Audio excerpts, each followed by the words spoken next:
Answered in kind. 81. How does one love and value themselves and still feel safe? Let us begin with something simple, something immovable.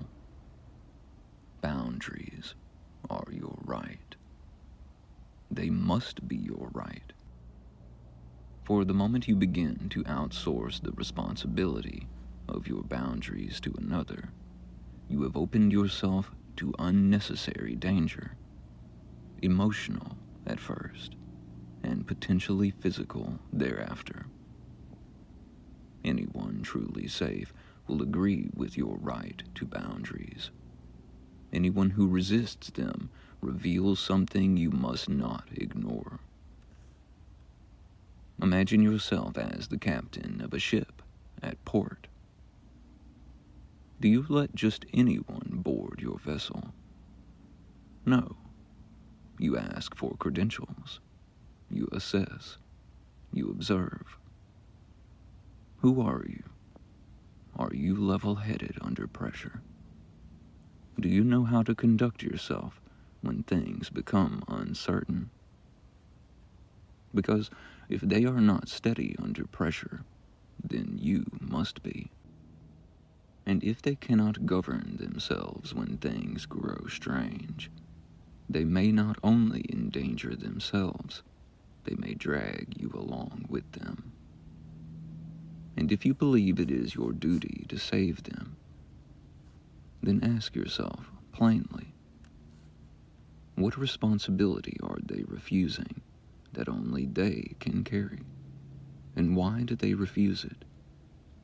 And deeper still, why do you wish to remain? If your answer, especially in love, is because I want to help them, then something essential has been missed. For love does not require concealment. People say, they are the love of my life, and yet they hide pieces of themselves, swallow truths, suppress expression. Then it must be asked, if you cannot stand naked in your soul before them, what exactly is this love? This is indicative of pressure deferred, and pressure, left unattended, will erupt. If you have not cultivated the awareness to recognize that pressure and consciously release it, then when it bursts forth, you will not know what to do with it. This is why boundaries are not optional, they are structural. Without clearly distinguished boundaries, anyone may approach and do as they please. And if you are still caught in the web of people-pleasing, you may permit it, out of guilt, out of fear, out of conditioning. This is not harmless. This is dangerous. For there are those who do not respect boundaries, and there are those who will test them, edging ever closer, looking for weakness. Pair that with the tendency to appease, and the boundary dissolves. If someone shows even the slightest glimmer, a flicker, that they do not respect your boundary, then understand this. There is a portion of you they do not respect, and that cannot be allowed. You may give grace. You may offer one more chance, but let there be no illusion. You already see the pattern. You recognize it, not from fear, but from clarity born of experience. And when it repeats, as it so often does, you must be willing to say, I can continue this no further. You have shown me a profound lack of respect for my boundaries. Goodbye. Peace be with you.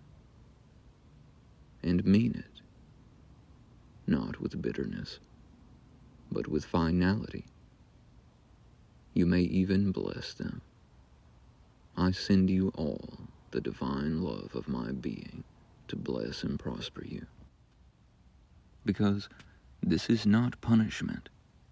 This is refusal to enable. If you know better, then you must be the better example. To allow the violation knowingly is to participate in it. And in parting, you give them something rare, a living example of self-respect.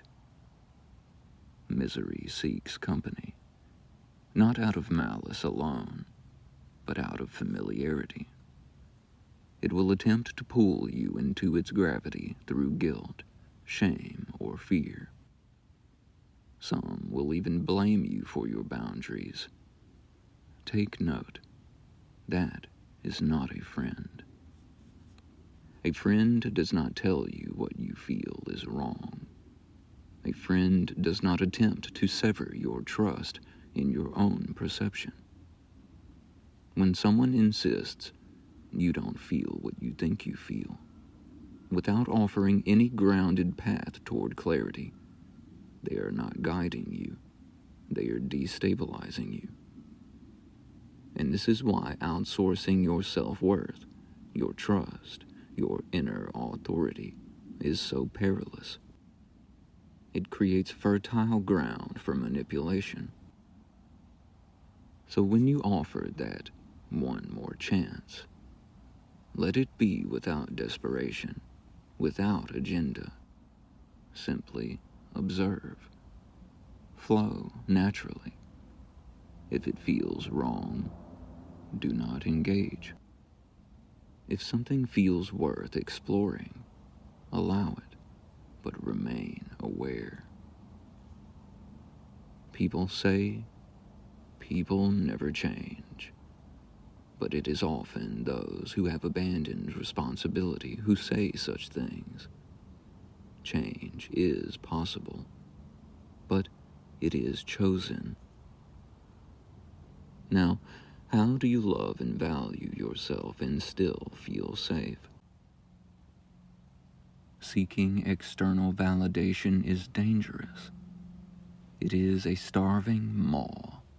It cannot be filled. What feels like nourishment is often self-expenditure, bleeding your vitality for fleeting approval. The applause fades, the silence returns, and the hunger remains. This is not love. It is performance for conditional acceptance. This does not mean you disregard others entirely, but it does mean you recognize what others think is not yours to control. What others feel is not yours to govern. What they do with their thoughts and feelings is their responsibility, not yours. You are not responsible for another's illusions, only your own. And in this understanding, response becomes greater than reaction. To react in the height of emotion is to step outside of balance. You may release more force than the moment calls for. So instead, pause, stop, look, listen. If you feel irritation toward another, examine it carefully, for often it is a reflection. When you look into a mirror, do you demand it smile? Or do you smile first? And more importantly, is that smile genuine? Blame is a loop with no origin. You can trace it back endlessly and never arrive at a beginning. So what is the use? You deserve more than to dwell in that loop. And so, we arrive at forgiveness. Not as surrender, not as permission, but as liberation. Forgiveness is the release of what no longer serves you. To cling to anger is to hold a rubber band stretched tight, waiting for it to snap back upon you. Let it go. Let it sting once and be done. Feed your mind love and watch how it shifts. You will notice it if you pay attention. Now consider this. Why do some hate themselves? Often it is because someone taught them to. Every genuine expression they offered was met with ridicule or punishment, so they learned to suppress themselves, to attack their own truth before another could. Thus begins the cycle of self-pity, one of the most self-destructive patterns there is. To call yourself stupid, to call yourself less, to diminish your own being. These are not truths. They are echoes. And what you repeat to yourself becomes your environment. What do you say to yourself each day? What do you whisper before sleep? These words return to you. They form a loop. And unless interrupted, they will continue indefinitely. So interrupt them, I say, consciously. You are not your limitations, and your value is not determined by what you can or cannot do. That is a false equation imposed upon many. Your value is intrinsic, but only you can discover it. Comparison will obscure it. There is only one of you, an unrepeatable expression. If you are constantly measuring yourself against another, you will never see yourself clearly. Try things, learn, move slowly enough to notice the scenery. Failure is not trying and falling. Failure is never trying at all. Many spend years wondering why they never began. Better to begin imperfectly than to remain still in perfect hesitation. And yes, people will look. Let them.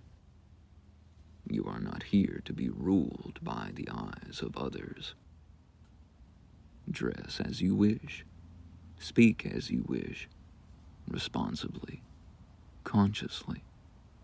Move as you wish. Deliberately. Please the operator of your own vessel. No one else can do that for you. And so we return to safety.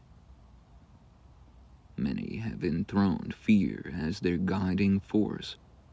Fear of rejection, fear of judgment, fear of failure. And so they stop, again and again, before life ever reaches them. But life has much to offer, and it cannot reach a closed hand. If someone cannot see your brilliance, it is not your task to shrink. It is your task to recognize it within yourself.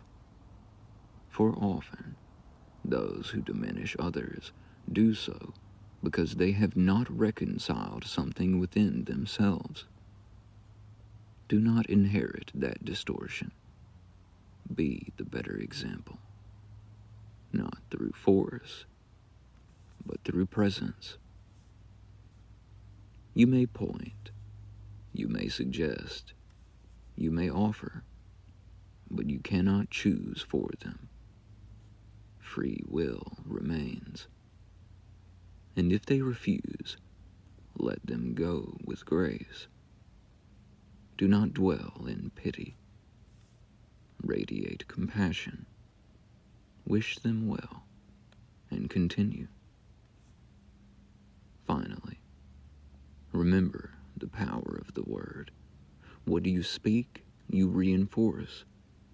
What you repeat, you become attuned to. Speak with precision, with restraint, with awareness. Poised restraint is a golden chalice. Drink from it often. So, how do you love and value yourself and still feel safe? You take responsibility for your boundaries. You trust your perception and refine it through awareness. You release the need for external validation. You observe rather than react. You forgive, not for them, but for your own freedom. Though, to forgive for you both can be a much more powerfully creative force. You speak to yourself with care. You cease comparison. You try. You learn. You grow. Expand. You allow others their freedom and claim your own. And above all, you remember, you are the captain of your vessel, the hand upon the unseen wheel. No one else may steer for you, and no one ever will. Peace be with you. Praise love, and pass the compassion.